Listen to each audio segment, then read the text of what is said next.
হ্যাঁ এটা চরম ক্ষতি, বিড়ি খাওয়া যাবে না তো। 26 সালে নতুন আইন করছে, আপনি কি জানেন এটা? হ্যাঁ জানেন এটা? হ্যাঁ তো ভালো করছেন। 26 সালে নতুন আইন করছে, এটা কি জানেন যে বিড়ি খাওয়া নিষেধ?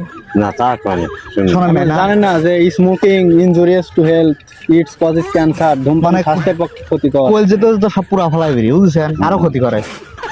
যক্ষা তো এটা জানেনি, তাহলে নতুন নিয়ম সম্পর্কে আইডিয়া নাই।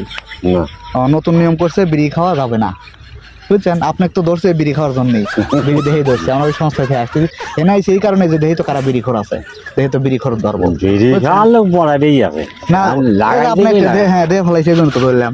যাই হোক, বিড়ি তো খাওয়া যাবে না, এখন বুঝতে পারছেন? খাওয়াই যাবে না, ঠিক আছে? বিড়ি খাওয়া একদম নিষেধ, বুঝছেন? আর নাহলে কিন্তু জরিমানা করে খাওয়া হবে। আমরা যদি এখন ভ্রাম্যমাণ আদালত, অর্থাৎ যদি চৌকিদার ফোন দিই, চৌকিদার কিন্তু চলে আসবি, তা তো আসতে পারে তো। বুঝছেন? ভ্রাম্যমাণ আদালত আর কি এটা।